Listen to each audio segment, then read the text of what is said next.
On this first episode of the Reynolds Team podcast, I'm sitting down with Jessa Valentine to discuss how to get pre-qualified.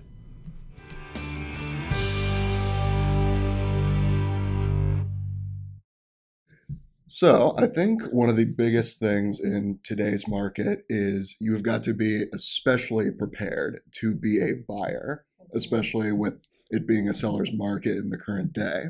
So, as far as putting an offer on a good home right when it hits the market, what steps can a buyer take to be in the best position possible? So I usually try to prepare my buyers, letting them know the type of market that we're in, if they don't already know that we're in a super hot market. Um, Meaning sometimes when a property hits the MLS and it's a live listing, that we should be the first people to look at it. If they wait like 2 or 3 days, sometimes it's already gone or there's multiple offers. So the preparation is really just getting your buyers to know what they're up against. Getting them pre-qualified is a huge deal. You want if they're financing. So just in the beginning, letting them know the type of market that we're in is a big deal. Absolutely. Now, I do want to discuss the specifics behind that process to get pre-qualified. So, what's the basic overall definition for getting pre-qualified to buy a home? So getting pre-qualified just basically consists, if you're financing, of course, on finding someone that is going to be able to finance you for your future home. Hmm. So you want to make sure that they're going to be doing debt to income ratios. They're going to be making sure that you're able to actually qualify to buy the home financially. Hmm. They're going to want to see if you have any house that you could have a house that's already paid off, and you could possibly borrow against that home. You could sell another property and use that money. There's so many different ways to go about getting financing. If you're paying cash, no brainer. We don't really Right. have to worry about anything. But for the financing end of things, that's pre-qualification. You always want to make sure that you can get pre-qualified. Right, exactly. Yeah. Making sure you know where the money's coming That's from right. and all of the fun parts about the finances of it.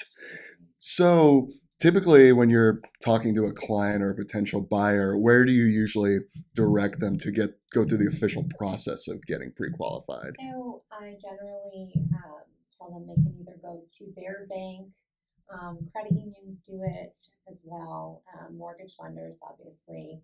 You would just Google a mortgage lender. I work very closely with Kim Ulrich at Academy Mortgage. I absolutely love her. She's on the ball. She even helps on Sundays, which is crazy Wow. sometimes. Yeah, I know that's a big deal. But she is quick. She's so professional, and she's been able to help me in some kind of tight jams with clients that are not pre-qualified yet, that didn't Mm. choose to go that route. So you know, we work great also with Premier, and we work with Dawn, and she's amazing as well Absolutely. at getting people pre-qualified. So lots of possibilities there. I generally tend to tell my clients, though, if we are going that route, it's one of the first conversations I have with my people, that, okay, are you paying cash or financing? Because it's a big deal. We need to know. And if they are financing, I ask them if they've spoken to their bank yet about it, or kind of seeing where they're at in the process of finding their home too. So Yeah.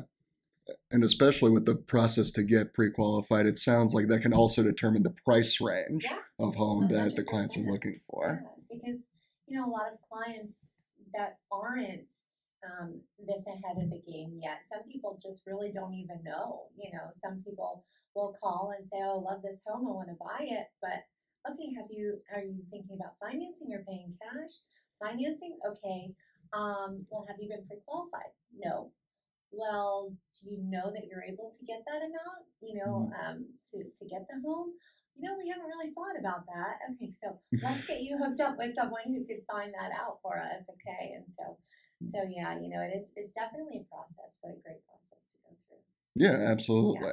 And it helps give people expectations as to what they're really in the market for. that's right. and just kind of setting the expectations for what is their dream home and what that price range for it is in. So definitely, especially over the past few months, the market has been very hot, very busy, very fast paced, with houses going off and on the market in a matter of hours. Yeah. So having worked through this past several months, have you seen any situations where a client getting pre-qualified or a client not being pre-qualified was the determining factor for home purchase going through? 100%. So I have had one that just comes to mind, one of my clients who I've been working with for a while. He did not want to get pre-qualified first. I did have him speak to Kim, and he didn't want to get pre-qualified with her either. And we got, to looking at some properties. They didn't see anything they liked. We went out a second time, and they found the property.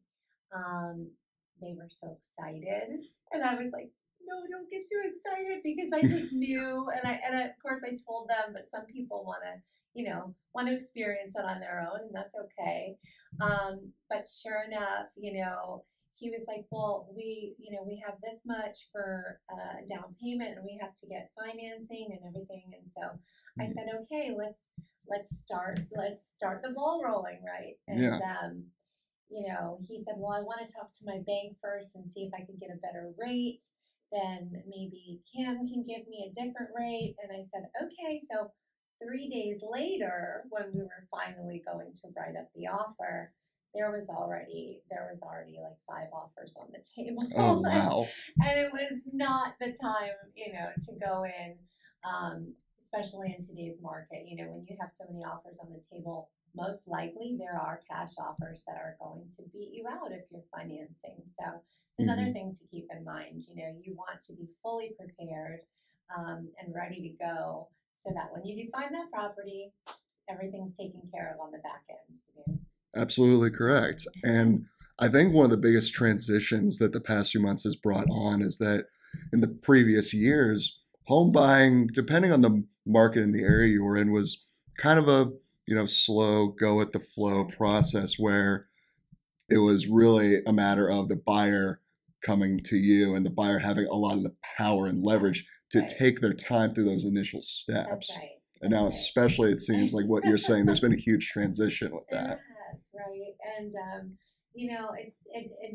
it's almost like I hold my head shaking at sometimes, because people don't really get it. And I've dealt with this in a couple different situations where they choose to do their own thing. That's cool. But it gets frustrating for them too. And then they're like, oh, we missed the problem. We didn't get it. And then, but then for the next time around, they do see that it's, more imperative to kind of have this put in place for them. Yeah. And it's all about having the proper guidance as you go through the whole process. That's right. Yeah. So in terms of kind of looking at the overall timeline of when a client's looking at a home or looking to be a buyer, how far in advance do you usually recommend a buyer, if they're more on a long-term schedule, like they're looking to buy in maybe the next year or two? So generally, when you get that pre-approval, there's a 120-day period that credit that's run actually lasts for. So you can keep that in mind as kind of like a timestamp as to how long you have to purchase a property. So 4 months is 120 days. So if you have 6 months that you want to have your home in, I would assume, a couple months in, that you should probably get that pre-qual going, so that you know that you have 4 months to purchase a home. Right. So one aspect of the home buying process that I think it's overlooked in the excitement of finding a home, buying, and then going under contract is factoring in all the different closing costs for that process. So when people are really kind of getting a grasp on how they're going to finance the home and finance the process of searching for the home, can any of that pre-qualified loaned out money go towards those costs, or do those come separately? So they are separate. Your closing costs, you should just, figuratively speaking, put some money aside for those closing costs, because they cannot be financed. They can't be wrapped into the financing amount of the home. It's not unheard of that closing costs could be covered by the seller. Sometimes it's done. So that's an option if you're the buyer and you're going in and you really can't figure out where to come up with those closing cost amounts. You could always talk to your realtor prior and say, hey, listen, I don't know if I'm going to be able to get all the funds together for closing costs. Could we possibly ask to see if the seller would be okay with paying the closing costs? And again, it's happened before. So it's not completely unheard of. And the buyer is also able to ask ahead of time a rough idea of what the amounts will be for closing costs so that at least they're prepared for what those fees will be. Perfect. Yeah. That's definitely good information to know, because one of the things that I've thought about is it kind of seems like you go through the process of getting pre-qualified, figuring out the finances, and then all of a sudden, I have to pay for an inspection. I have to pay for all these transferring fees and contracts and whatnot. So it's definitely a good thing to keep in mind and looking at where all the money goes during the process. That's right. So to kind of give potential clients an idea of how that conversation goes, let's say I'm a first-time home buyer. I'm looking at homes in the area on Zillow, and I find a condo that I like that's about $300,000, and I give you a call. I say, oh, Jessa Valentine, realtor in the area. I say, hi, Jessa, I'm looking at this condo right now. It's around $300,000. I've saved up a lot of money for a good down payment, but I don't know where to go or how to go about getting a mortgage. So what would you recommend I do? I'd say, hey, Trevor, it's great speaking with you. I'd love to take you out to look at some properties. Let's get you pre-qualified first to make sure that when we find you the best property or the one that you're ready to go for, that we're already set up on the back end. So, obviously, if you're financing, that's what I would say. Okay. Yeah. And so then I'm sure that the process would go that I would find my dream home with all the proper advice. Right. You sure would. We would have you all hooked up and ready to go. That's awesome.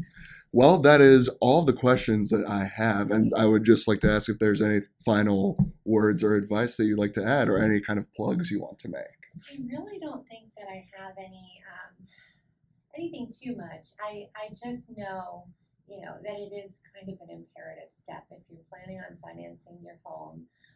You really do want to get pre-qualified so that I don't see the tears coming from people's eyes when we get to that point, because it really is an emotional thing when you're trying to find your home. This is your home, and it's a big step for people that haven't done it before, and you don't want to be let down, especially in the market that we have today. So being as prepared as you could possibly be going forward makes the most sense. Absolutely. Well, I appreciate you being on the show, Jessa. Thanks. And Thank stay you tuned. for having me. Thank you so much. Absolutely. And stay tuned for more episodes of the Reynolds Team Podcast.